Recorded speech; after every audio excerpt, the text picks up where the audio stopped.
Here, and this is tactical trading. This is video number 3 in a approximately 10 video series where I go over certain aspects of the trading culture, environment, just the whole trading experience, and kind of go over certain key elements that you can kind of reflect on and try to take advantage of in a good way. So the whole idea of this is to kind of not just know certain things about trading, but also to do it with wisdom and as very tactfully as possible. That's why it's tactical trading and not just educational based.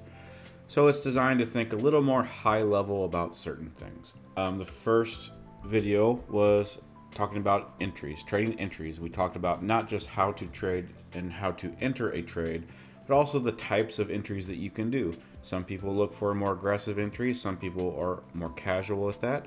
And the whole idea is that depending on which one of those two entries, you kind of watch the trade a little differently. So if you trade more aggressively, you're going to act more aggressively with your position and how you manage that. So it's very important. And the reason I say that is because, and I explain this in the video, so please go watch that.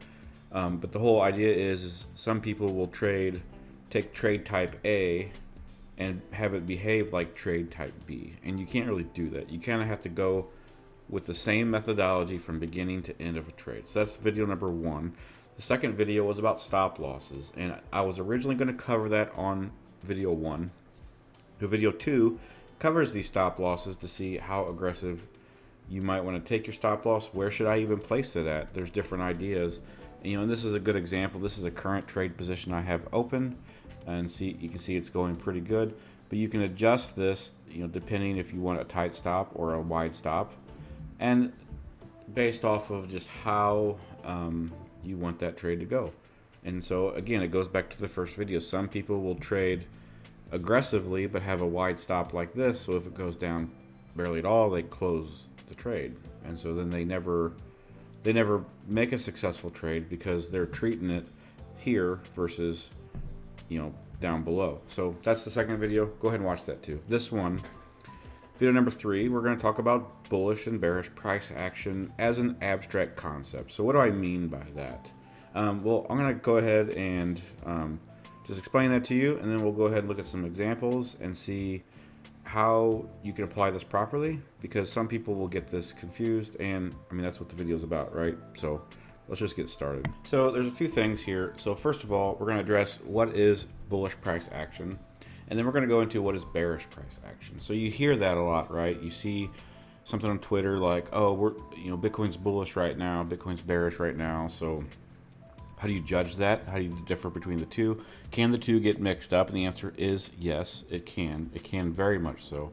So let's kind of look into that. And then we're kind of going to go into a little bit more and to see like what determines bullish price action, what determines bearish price action, how can we identify it on the charts. And not only that, we're going to go into like a subtype, because there's another way to look at this as far as how to look at this through the lens of momentum changes, strength changes, weaknesses, and we'll kind of look into that as well, because there's some way, and this is going to be a really good example here that I'm going to get into, because there's some things that I personally refer to as bullish price action that aren't actually bullish price action current time. So like when I look at a chart, we'll get into that, but when I look at a chart, if you might say something is bullish and it actually doesn't look bullish, and there's something that's the inverse, like things can look bullish but they could retrace because of a divergence, things like that. So that's the last half of that, or the last quarter of that video. So that's kind of the introduction of what this video will be. And so now we'll get into these 4 sections. All right, so first things first is, what is bullish price action? Sounds very simple, right? You've heard it for a while. Some people, I've been here for 6 years. Some people have been here just as long as me. What does that mean? You've heard it every day, right? Well, bullish price action really is just when price, if I want to boil it down for a layman's term, it's just when price has an opportunity to go higher, and bearish price action is when the price has an opportunity to go lower. That's about it. I can make it more complicated than that, but that's the general idea of what bearish and bullish price action is. And so we can kind of look at this very, let's change the chart a little bit just so we can go with a little more clean chart. I don't think I use OKX, and so we'll just forget the exchange. I don't use it myself, but we're just going to kind of look at this, and then we're going to actually go up to the weekly chart to kind of make this a little more clean for an example. So again, this is just an example to kind of look at this. So bullish price action is simply when a price has the opportunity to go higher, and it does. So on my personal charts, I have this modified. A normal chart is red candles, green candles. Mine are blue and black. So anytime that there's a blue candle, I know this sounds cheesy, but just bear with me. Any blue candle here is a bullish candle. Okay, that's how you would explain bullish price action in that sense. Now we're going to get into why, maybe in like the third section, why that doesn't always make sense to say it that way. But as far as elementary textbook ideas, that is how you identify bullish pricing.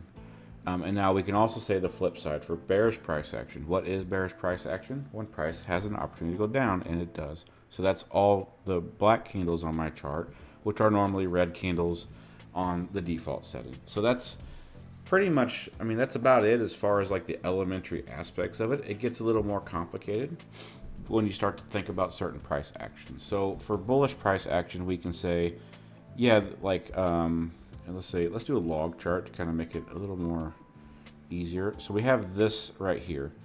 So I kind of identified this as because this is basically top to bottom, and let me just stretch it even further. So this is a complete top to bottom, or bottom to top, so to speak, price action. So we've addressed that each blue candle here, green candles normally, are bullish candles, bullish price action candles, and based off of bullish, a sense of being bullish. And then the inverse with the black candles. The problem is when we look at it here, so we can take the price range here, and let's say we start right here, we go all the way to here. Now this is a 10x. This is 1,000% roughly. Now the thing is, if I add these whole contextually together, that means all the black candles, the bearish candles, are now included in the bullish price action. Does that make sense? And I know this sounds a little bit elementary to some people, but this is really contextual for the rest of the video, because in one sense, if I look at, if I look at, see, here's a rectangle. If I look at just this, okay, so these bearish candles are bearish candles. Like there's no question about it, right? But if I do everything together, that means these are bullish candles now in the context of the entire chart. They're still bearish candles, it's still bearish price action, but contextually, they are all stringed together. So that's kind of what we need to understand about the dynamics of trading, dynamics of price action. And that kind of goes into some later things, because certain things are bullish and they're not. Some things seem like they're bullish and they are, but and vice versa. So it really kind of gets complex the more that you go. But this is kind of an elementary way to look at it. So that's just a way that we can analyze that, and then you can also look at things as a range, et cetera, et cetera. So this is basically the basic definitions of bullish and bearish price action. All right, so the second part of this video is how do you identify bullish and bearish price action? Well, there's a few different ways that you can do it. We can go over just some basic examples, right? And this is also based off of interpretation as well. So we know that bullish candles go up, green candles go up, and it's opposite for bearish candles, right? So we can determine certain things on that. We can determine if there's enough candles in a row, that's bullish price action. So if you've heard like the 3 white soldiers or 3 black crows, whatever it's called, once you get 3 in a row, that could be bullish price action. I don't personally use that, but I'm saying that because that's the most upfront example, because I just told you about candles, right? So another more common way to look at it is through an EMA. So I've got one up here. In fact, I got a few of them. I'll just do like 11. Again, just an example. I actually don't think that I trade this, but we could say something like, actually, let's just modify this, and we'll go to the 50. make it easy. A lot of people tend to use the 50. So we could say that if Bitcoin price action is above the 50 EMA, then we can say price is bullish. We can say that. We don't have to. You don't have to agree with that, but it could be whatever you want it to be. And that's actually the complexity behind EMAs, is because some people think this is bullish, some people think that this is there's no point to this, because what about EMA 51, 52, 60, what 100? What about any of the other EMAs? Why is 50 so important? And that goes into certain history, context, and things like that. But again, this is just an example. You can use EMAs to determine an easy way to see about bearish or bullish price action. Now, it gets a little more complicated than that, but that's just another way to identify it. Another additional way, we could look at the RSI. So this is the RSI. I have this blue marked out because this middle line is the 50, and I tend to, one of my personal ideas is I tend to buy in this range if it breaks bullish, honestly. And I won't get into that, but I would have bought here. If it goes under 50 and then comes back up, then that would be a buy for me here. And those were, this was an okay buy, but this was an incredible buy, and like here, see what I'm saying? And, that's one reason I also, started to buy up here. So, it is crucial in that sense. So that's another thing. You can say, hey, price action is bullish when RSI is above 50, and then bearish when it goes below. You can say that. You don't have to say that. You don't have to agree with it. But the idea is that's kind of where you as a trader kind of mold yourself into the technical analysis part, the tactical trading of this, is because you need to identify for yourself what is bullish price action, what is bearish price action, and then you can determine how to execute that. So we can all agree that bullish candles, that are green candles are bullish, and vice versa for bears. But what we may disagree on is how to interpret that for different things. Even the A-Rin, like A-Rin is a combination of the past 14 highs and low candles. There's nothing special about that, right? There's no secret sauce. The secret sauce, so to speak, is the interpretation, and then I use that for my proprietary scripts because I've researched it for almost 5 years now to kind of determine that, and so that kind of helps me because like right here, this is a bearish consolidation turning into a bearish wedge, which means that we are looking at the price action was bullish, and then it started to have a bearish little short-term bind. And this is the weekly, mind you, so short-term is a little relative. But the idea was that it would have a short-term price action on the downside, which it did, and now it has the opportunity to accelerate more bearish price action. If it doesn't, it's going to expand bullishly, and the price action will go up. So that's kind of how I interpret that. Again, all this varies. How you want to identify it depends on these building blocks, so to speak, and it just depends. For some of you, EMAs are perfect. I use EMAs. I still do. I've traded for 8, almost 9 years now, and I've been a crypto trader for about 5.5 of those years, and I still use an EMA or two. Like I don't go crazy with it.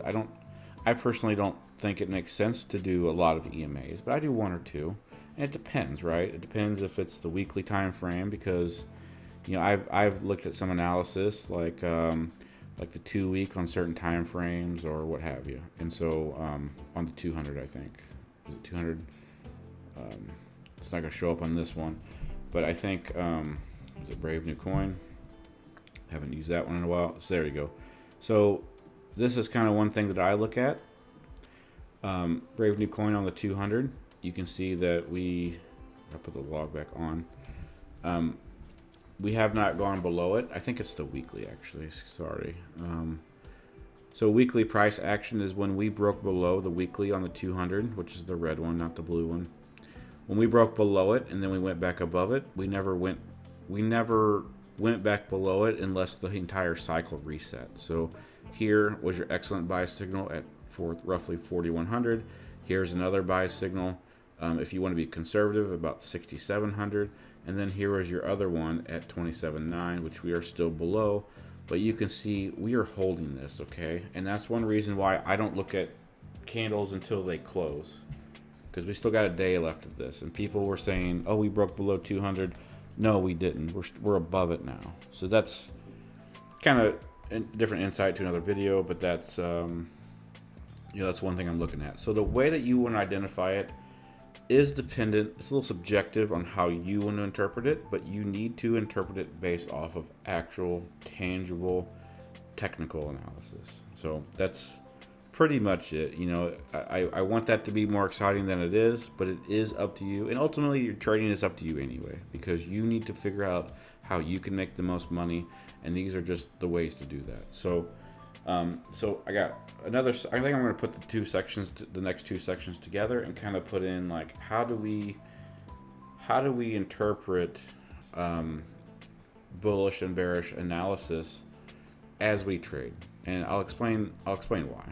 All right. So last but certainly not least is how do we I guess I could rephrase the last part as well. Like how do we identify bullish and bearish structures in the wild? And so I think it's a little bit easier said than done to say it, but I think this is where most people kind of get confused in their trading. So we can kind of look at this. If we say, and let's kind of look at this from an alert standpoint or a replay standpoint.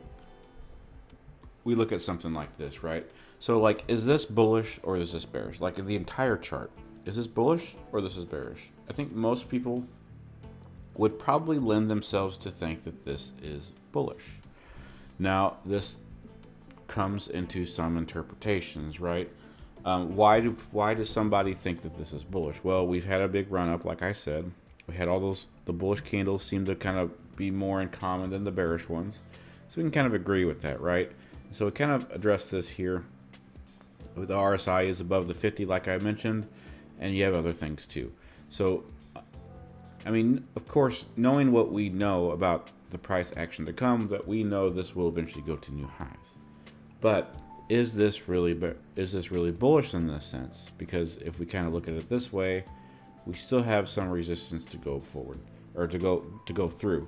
So is this bullish or is this bearish? And honestly, it goes back to the second thing. It depends on your interpretation. And so that's where we can get into trouble about things like Twitter, other influencers, things like that. And this is where the tactical mind comes into play. Because I would not blame anyone to think that this is bullish, but I don't necessarily think that it would be either. And so I also wouldn't blame someone if they try to set up a short position, thinking that it's going to go up here, test, and then bounce back below, something like this. Again, this is a daily, but this is just an example. That's a pretty wide margin. 50% drop on the daily is kind of hard to mimic.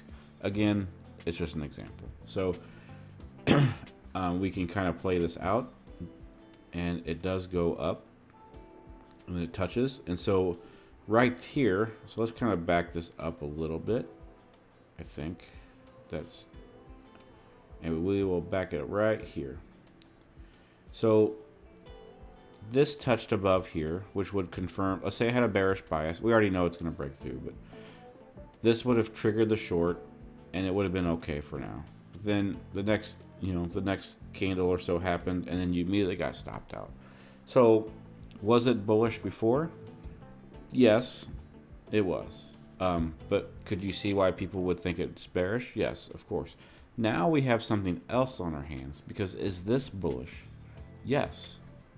Based off of the rules that I shared and based off certain things, it would be.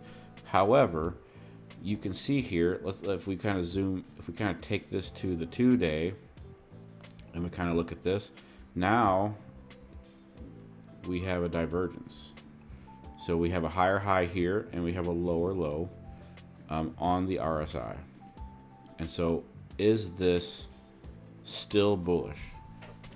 That's where things lend itself to more complicated aspects.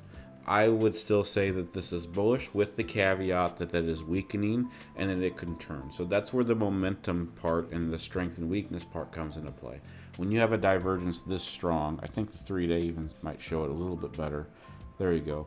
So when you have something like this, it's tricky because you'll see people online, and one of the reasons I even had this video is because I've seen this online and on Twitter, things like that, to say, and YouTube and wherever, like Twitch, that this is bullish price action, that this is bullish, this is a reason to be bullish, and I would even long this if it wasn't for the divergence. I would long this is a Darvis play. When you get a new all-time high, this is considered a Darvis position, and I would have longed here with a stop somewhere below this previous all-time high. So it would have been something like so, right? The problem is that we got the divergence. So I no longer consider this bullish price action per se. It is still bullish price action in the context of the candles, especially through all this, but it isn't no longer bullish price action because of the behavior of the momentum. Does that make sense? Now that's very confusing. I know it is very confusing because you might see the reason I share this, and the reason that I want you to have a tactical advantage to this, and why I added it in this video, is because someone probably may have, I don't know, but people will share these types of charts all the time on all social platforms, and they'll share it to you and you'll see it, and they'll say, hey, Bitcoin looks bullish right now, but there's a big caveat missing there. And see what I'm saying? And I can tell you, with price action this high, everybody was just hyper bullish, right? And now we know that price is pretty much half of this price now. You know, it's 26. It is growing, but we know now that this divergence played out, and we can kind of continue to see this rolling to kind of see how that reflected out. We went down, went back up, but as these candles kind of went forward, it kind of changed it. Now here is a really good example because the divergence became invalidated here. It kept going up, but it still kept expanding, and that's actually a very complicated approach. That might be a later video of some sort. I think we're going to cover divergences in the tactical trading series, but this is where, is this bullish anymore? Is this you know, the long story short is, once the divergence becomes invalidated, which is about 14 candles, then it becomes, the divergence kind of lets go basically, but it's still impacted later on in price action. Usually when you get a divergence, it ends up looking like we're going to go down anyway, which we actually did. So so that's kind of how it plays out.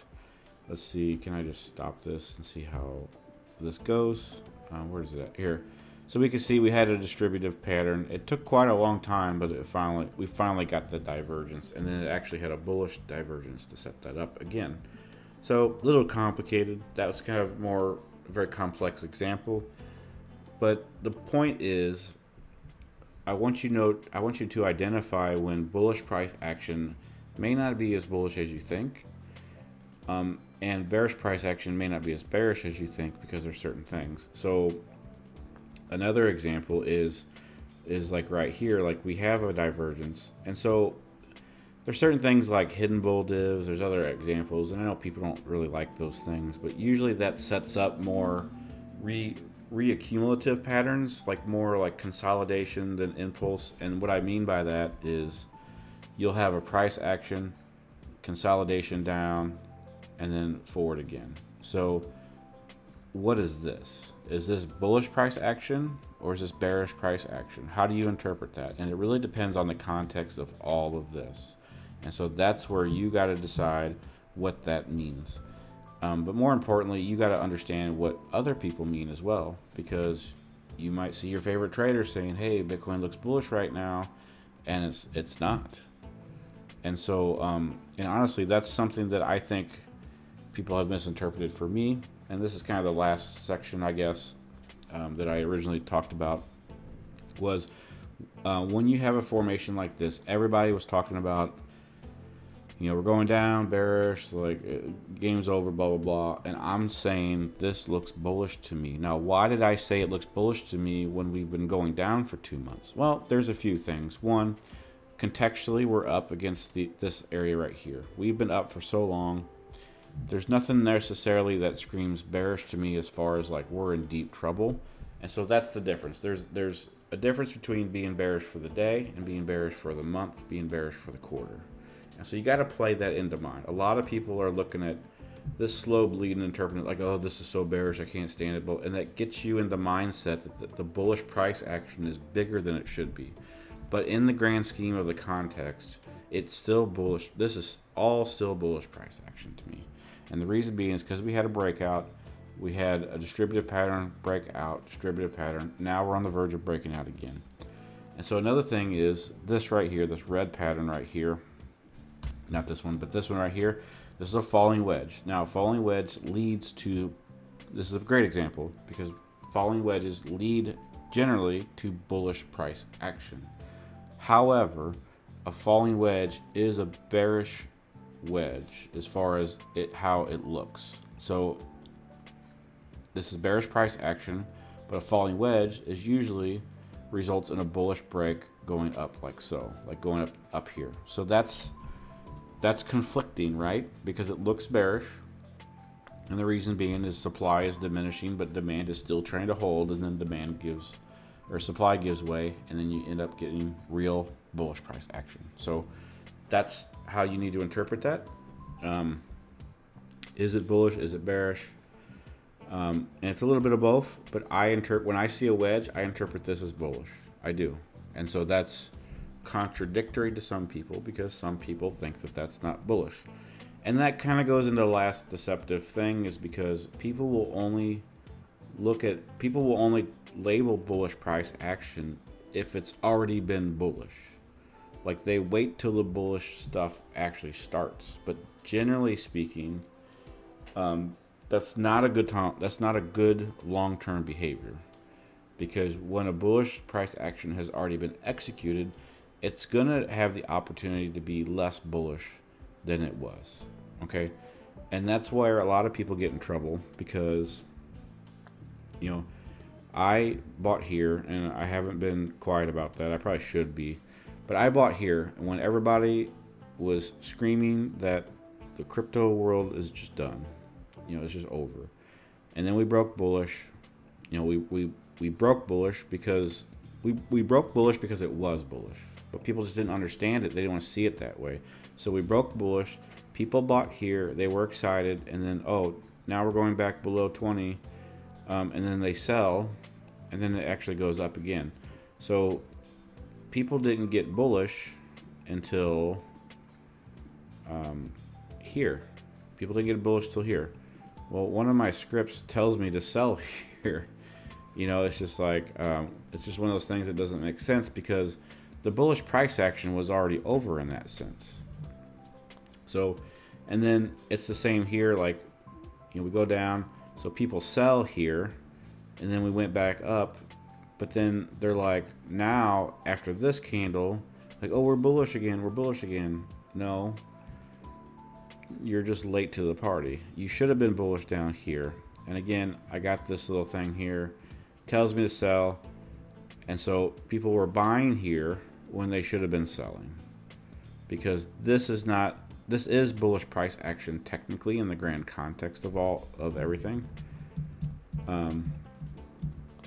but it was also a very late time to get into the game. And so what people do is they buy here, they get here, they sell, they think about it, they're either underwater or they already sold.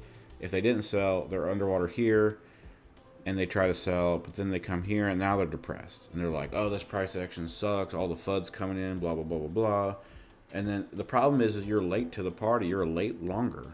And so when people look, part of the reason people have this issue is because they look at price action way too late. They wait for confirmation that things have already been bullish versus things that are going to turn bullish. So that's the main issue of that interpretation. Bullish price action can mean that things are about to turn bullish, instead of just being completely bullish and have been for X amount of candles, right? So that's another thing. So consolidations at resistance, support, things like that, they all play into that. So you kind of come into this. So you have the wedge, and this is something that I was bullish before the drop, but we'll just include the drop as well. So I was bullish here.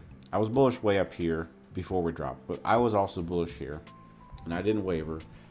And I could still be wrong. I still could, But why was I bullish? I was bullish because this wedge is a bullish wedge that will eventually generally interpret price action as going up in price. That's what we originally said, correct? We also have a main support right here. This is literally the most main context support. Like this is like the foundation of a house support, kind of thing. So I'm interpreting this as bullish, even though the price action has been bearish for 2 months. Now, why do I say that? Because the opportunity is there for price to go up. The price has already been de-risked. Like there's much less risk here than here. See what I'm saying? So when the risk gets lower, the risk does get lower because you should be interpreting these patterns generally. So like support and resistance is like two of the foundational parts of technical analysis.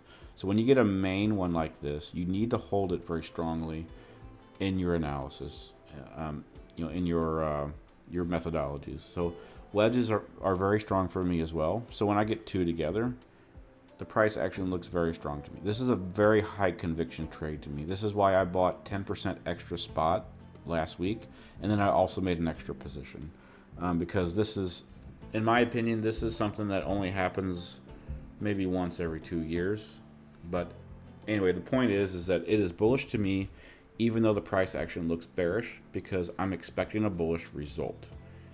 So that's how you can interpret that. You got to be careful, but you need to also base it off experience. Don't base it off feelings. Don't base it off of other things, any emotions. Look at how it's interpreted, right? So anyway, that's kind of what that's about. It's a little subjective, but you need to interpret that properly, because the last thing you want to do is long up here after you've already been able to long this whole time, and then you're late. I mean, sometimes that works. Like I said, like we, on the weekly chart, for example, like, if you, see, let's just get rid of this here. So it can help on the weekly. So for example, if you waited until this entire move was broken bullish, and sometimes I do this still would have worked out very bullishly. You would have got the meat of the move. Even on a conservative price, you would have got 13,000, and you would have went to 60,000 basically. So that's pretty good. It's like, roughly a 3x or whatever. Or no, that's more than that. I don't know. I'll just do it here. I don't know why I said 3x. Well, it is 3x, 350. So, so you would have got a good move on that versus maybe this, where you would have waited for the breakout and then you would have got stopped out. So you can still interpret those things as bullish. Like this this breakout was still bullish, but you also need to interpret the things that might turn bullish as well. So anyway, that's kind of an add-on to that. But anyway, that's the video. I hope you enjoyed it. I hope it helps you. If it's confusing, please let me know in the comments. I'm willing to answer questions. I'm still trying to build my YouTube as well. So if you liked anything, please like, subscribe, share it. Let me know what you think. Give me that thumbs up, whatever it's called on this channel. And I really do appreciate it. So I got video number 4 coming up soon. And we're going to kind of address something different, but we'll save that for another video. So anyway, I hope you liked it. I hope you have a great day.